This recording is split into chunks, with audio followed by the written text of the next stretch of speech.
जी ने कहा राम हम जाएंगे, हम चाहते हैं तुम और लक्ष्मण हमारे साथ में धनुष यज्ञ में सम्मिलित होने के लिए चलो। और विश्वामित्र जी ने राम लक्ष्मण को लिया और चले। तो अरे धनुष यज्ञ सुनी रघुकुल ना था कि हरसि चले मुनिवर के साथ। बड़े प्रसन्न मन से रामचंद्र जी जा रहे हैं जनकपुर के लिए। रास्ते में राम जी ने एक आश्रम देखा। कैसा? अरे आश्रम एक दीख मगमाही, आश्रम एक मगमाही, ठग मृग जीव जंतु तहनाही, ठग मृग जीव जंतु तहनाही। आश्रम एक दीख मगमाही, आश्रम एक दीख मगमाही, ठग मृग जीव जंतु तहनाही, ठग मृग जीव जंतु तहनाही। ठग मृग जीव जंतु तहनाही। ठग मृग जीव जंतु तहनाही। राम जी जा रहे थे। राम जी ने रास्ते में एक आश्रम देखा। कैसा? वीराना आश्रम। वहां कोई इंसान नहीं दिख रहा।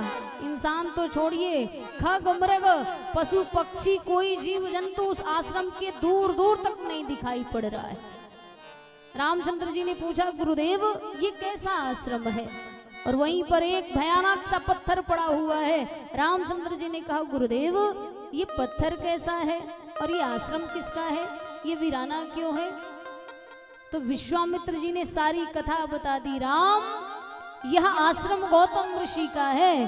गौतम ऋषि की पत्नी अहिल्या के साथ में इंद्र ने छल किया और गौतम ऋषि को लगा उस छल में उनकी पत्नी अहिल्या ने भी साथ दिया है।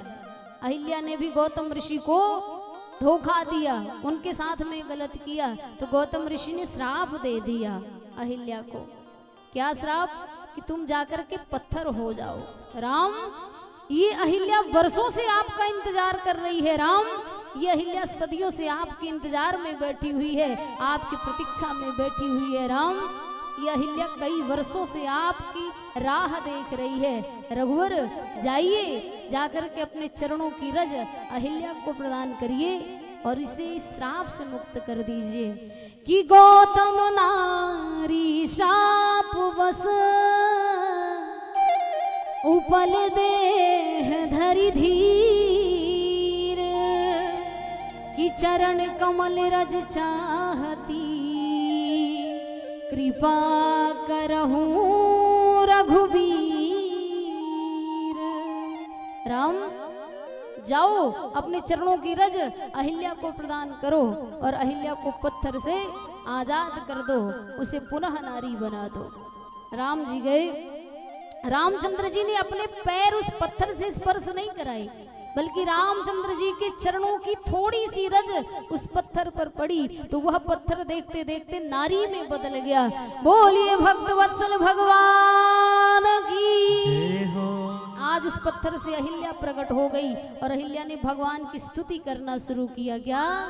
अरि पर सत पद पावन शोक न सावन प्रगट भई तप पुंज सही देखत रघुनायक जन सुखदायक सन्मुख होई कर जोर रही।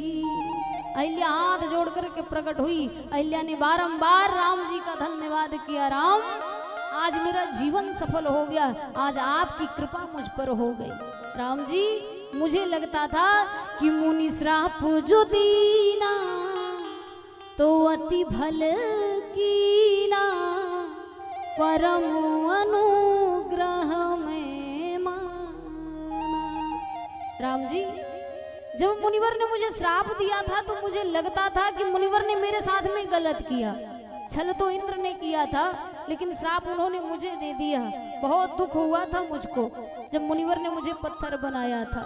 लेकिन आज जब आप सामने आए तब समझ में आया कि मुनि श्राप जो दीना तो अति भल कीना, परम अनुग्रह में माना। आज समझ में आया मुनिवर ने श्राप देकर के बहुत अच्छा किया था, मुझ पर अनुग्रह किया था। यदि मुनिवर ने मुझे श्राप ना दिया होता तो शायद आज आप मेरे सामने ना खड़े होते।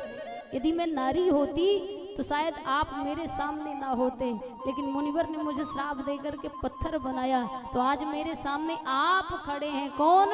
अरे देखूं भरी लोचन हरि भव मोचन, इहा लाभ शंकर जाना। आपके जिस रूप को देखने के लिए बड़े बड़े अमलात्मा ज्ञानेंद्र मुनिंद्र जन्म जन्मांतर तक तपस्या करते हैं, आपको नहीं देख पाते। आपकी वह छवि मेरे सामने खड़ी है जिस छवि का दर्शन निरंतर भगवान शिव अपने मन में किया करते हैं। धन्य हूं मैं, मुनिवर ने शाप दे करके मेरा जीवन सफल कर दिया, मेरा उद्धार करा दिया। आज राम जी ने कहा, भाई यदि आप इतनी प्रसन्न हो और आप हमको यही समझती हो ईश्वर है भगवान है तो कुछ मांग लो आज हमसे। तो धन्य है अहिल्या। अहिल्या ने क्या कहा? अरे आपके श्री चरणों में उम्र कट जाए सारी, कि जिधर भी देखो देखे हो, कि जिधर भी देखो देखे युगल छवि राम तिहारी। आपके श्री चरणों में उम्र कट जाए सारी। आप में से कौन कौन यही वरदान राम जी से चाहता? हाथ उठाइएगा जरा। बहुत कह रहे हैं हम